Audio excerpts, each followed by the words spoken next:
Welcome back to another episode of Straight Into the Paint, off-season edition. Ethan Morrison alongside Nick Hederick today.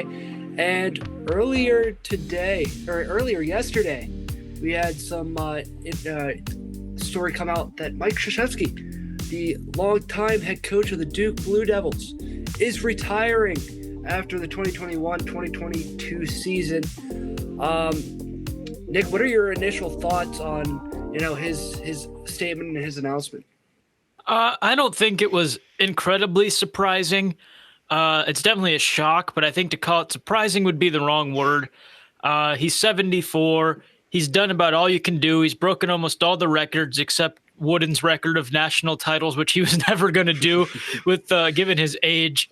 So it's not that surprising, and especially because I think Roy Williams retired earlier this year as well. I think, that rivalry's kind of gone now between those two coaches who can outduel each other. I think there wasn't much left for him to accomplish, and I think it was probably just time for him to ride off into the sunset. Right, and yeah, this marks what I would say an end of an era, having those two storied coaches both hang it up after. And I'm sure we'll get into that a little more in a bit. Oh, yeah, definitely. For me, I think it was kind of surprising because it was kind of late. It was kind of a late decision by Coach K. I know something came out where he said, I talked to my family for about a month, and, it was a long conversation on whether I should continue coaching or when should I retire. He recruited the whole entire class. He said he didn't feel right retiring without recruiting that final class. So for me, it was a little bit surprising for him. I know he's coaching out this whole entire season, but I feel like it was a little late for him. Not per se like the age wise, but more per se of like the timing, because all these different the summer workouts begin with college basketball, and the season is about to begin. So it was a little surprising on my end. Now, Nick, you have said we've been texting over the past day about Coach K, and he's hanging it up. You said the Celtics head coaching position. What's this all about? No, that was 100% sarcasm with all of the turnover in the Celtics front office. I was trying to make a nice little joke there about, two of these storied programs going through some changes, and maybe he was making that lateral move to the NBA finally. But no, that was definitely all jokes. Yeah. So, moving forward for them, I don't have the name off the top of my head, but Duke did name an associate head coach for this year, and who will take over. John Shire, baby. John Shire, yeah. So it's gonna be definitely a big transition for Duke to make over the next couple of years, trying to get into rhythm with John Shire and him at the helm. But so yeah, that should be very, very interesting. But yeah, with him recruiting this freshman class this year, do you think any of these guys will jump ship after he's done coaching? Yeah, to the NBA. To the NBA. Like they've always done. The one and dones. That Banchero guy's going to the NBA. What's his first name? Paulo, I think, Banchero. Yeah. He's a top 3 recruit in the whole country. He's going to the NBA. That Griffin guy, he has AJ Griffin, I believe his name is. My screen won't load. I had them all here because I knew I'd forget them. But I think they're both going to go to the NBA. I know the recruiting class is probably one of the best. I think it's the best in the ACC this year. But so naturally, I think 2 or 3 of them will probably end up in the NBA as always. But I don't think they're going to leave because of Coach K. No. Just looking at the winningest college basketball coaches, Boeheim and Calhoun are still rolling strong. But Bob Huggins, I read that he might be the one to catch up to Krzyzewski in the next decade. Do you think anyone will catch up to Krzyzewski anytime soon? I think the apple doesn't fall far from the tree. I'm looking at Bobby Hurley down there in Arizona. Is he still in Arizona State? Yeah, he's at Arizona State. I don't Yeah. know why I had a brief concern he left. Just kidding. I don't know. I think you look at the Coach K tree, though, as I mentioned. You got guys like Jeff Capel as well. John Shire's obviously taken over. He just kind of breeds coaches that go on. I'd love to see one of them guys kind of take over, maybe come into form. But as far as, who's the next real popular, successful coach, I think we still need some time to figure that out for right now. Mm-hmm. And Duke. I mean, like you said earlier, they have a lot. They have the best recruiting class in the ACC. Wouldn't it be nice for Duke to cap off Coach K's coaching career with a national championship? Wouldn't that be nice? I mean, it would be, but college basketball is an odd mistress where things should look good on paper and they don't always happen. I look back to when Zion and RJ Barrett were there and they, lost to Michigan State? Yeah. Was that the Elite Eight? I think so. Sweet 16.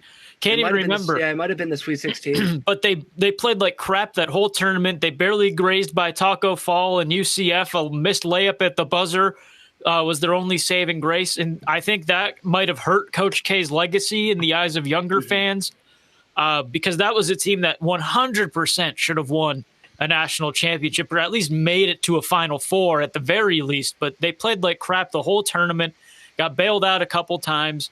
And things like that just happen in college basketball. On paper, again, this year, this upcoming year, Duke should contend. Duke should be a strong team. But it's hard to say right now this is going to be a national title team. There's also teams like Gonzaga coming back that are going to have some really talented players still. And, usual – Chet Holmgren. Exactly. Gonzaga, yeah. And the usual heavy hitters. Yep. So, I mean, it's you can never rule Duke out. But I've learned being a Duke fan, you can never say they've got this in the bag. If you would have told me a team with John Shire, Brian Zubek, and Kyle Singler was going to win the national championship, but a team with RJ Barrett and Zion Williamson wasn't, I would have wanted some of whatever you were smoking. So I don't think it's safe to make guarantees, but on paper, they should make some sort of run. Yeah, and I mean, to your point, Nick, we see a lot of these mid-major teams attacking the transfer portal. I mean, I know a lot of these the new transfer portal rule in the extra year. I mean, just to the fact of yes, you don't know these guys. There's so many teams, so many smaller schools, so many mid-major teams go after these. I wouldn't high major players in high major schools, and you just don't know. I mean. It looks good on paper, but you got to make sure they gel, and a lot of mid-major fans need to look out for that, especially this year, and now in the years to follow, because who knows when all of this transfer portal stuff will sort itself out. Yeah, and Coach K said today during his presser where he walked out to Every Time We Touch, got a bunch of I don't want to call it heat, a bunch of feedback on the internet and the Twitter machine. But Coach K basically said, the changing rules, the changing of the guard in college basketball didn't attribute to his decision to leave. It was just time. He wanted to spend time with his wife and his grandkids and kids, which is understandable. One of my biggest fears has always been Coach K is going to get ousted as, paying a lot of players and stuff. So hopefully that never comes to light if indeed it did happen.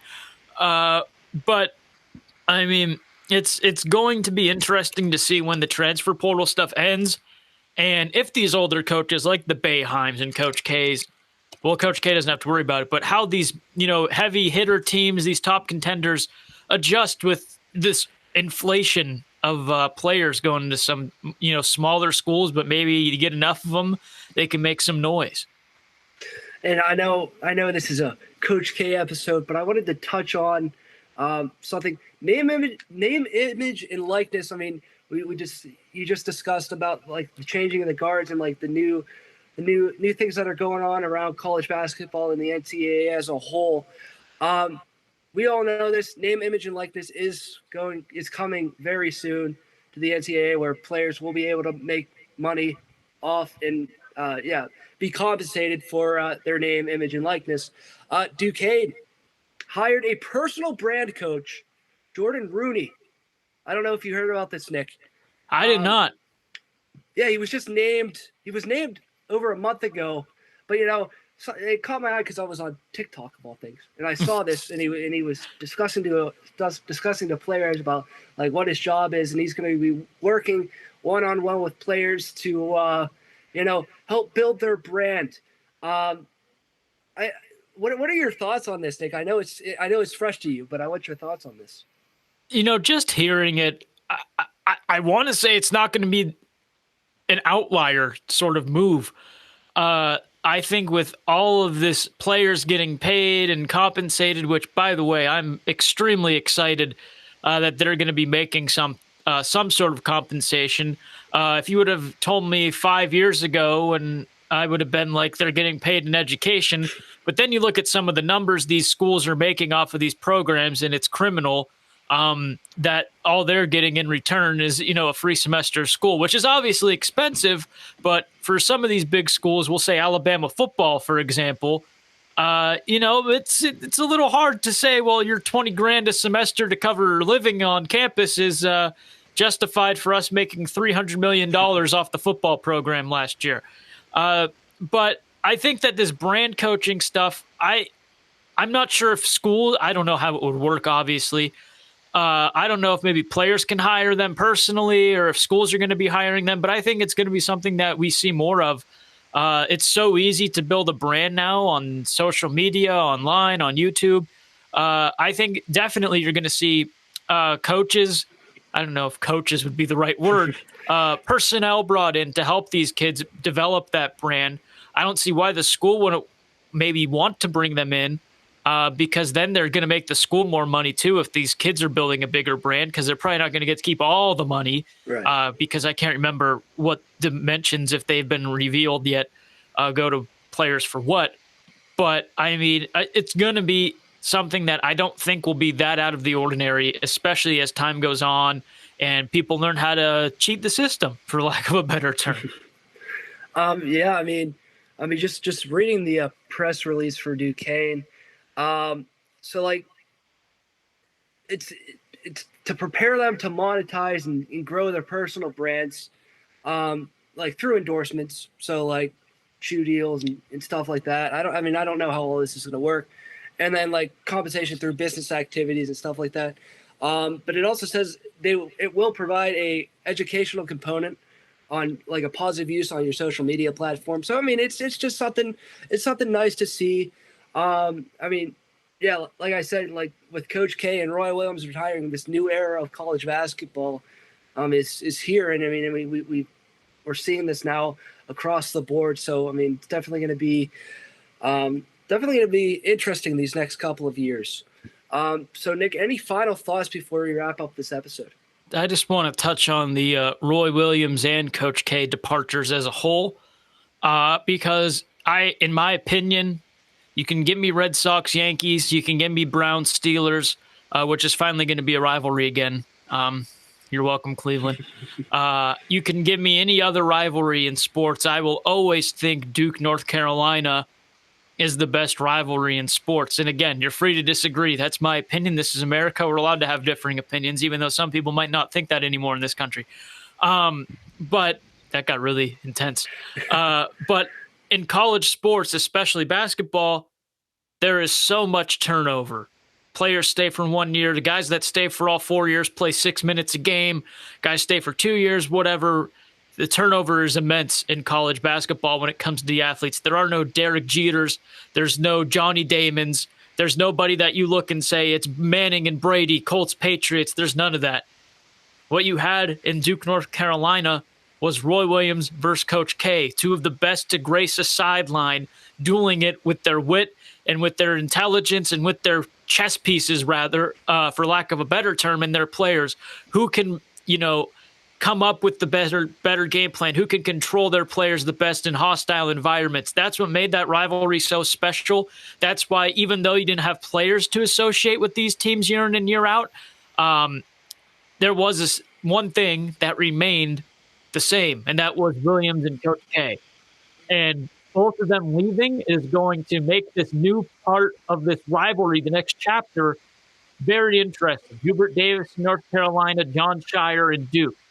I hope that both of these men can keep, top class recruits coming in. John Shire, I know, had a big part in Jason Tatum coming to Duke. I know there's another big name that came to Duke, and Shire was the main recruiter for him as well. Blanking on the name though. But I hope that these guys keep bringing in top recruits. I hope maybe even if they do dip in terms of recruits, we get to see this new era of this rivalry get ushered in and maybe see what these two teams can do and what their legacies will be without top 3 recruits gracing the floor every game. I'm really excited for this next chapter. And I can only hope that both of these guys stay on their respective teams for a very long period of time, because I think the coaching battle is what made Duke, North Carolina so successful for so long, especially because Dean frickin' Smith was before Roy Williams. So there's 2 huge names in college basketball history on North Carolina's end. But now we're getting a new era, and I can only hope that that new era brings such example of grace and elegance and, fiery intensity from its coaches. I mean, yeah, like you said, I mean, just we're hoping that this rivalry keeps its intensity through both of these coaching changes. So yeah, I mean, we're gonna have to see. It's gonna be, like I said, it's definitely gonna be an adjustment, but just hoping for that same intensity. Hoping for, it's not gonna be the same rivalry per se because you don't have those 2 big giant coaching giants squaring off against each other. But it's definitely going to be a fun time watching these 2 teams battle it out in the years to come. Well, that will do it for this episode of Strand in the Paint. For Ethan Morris and Nick Hederick, we will see you next time.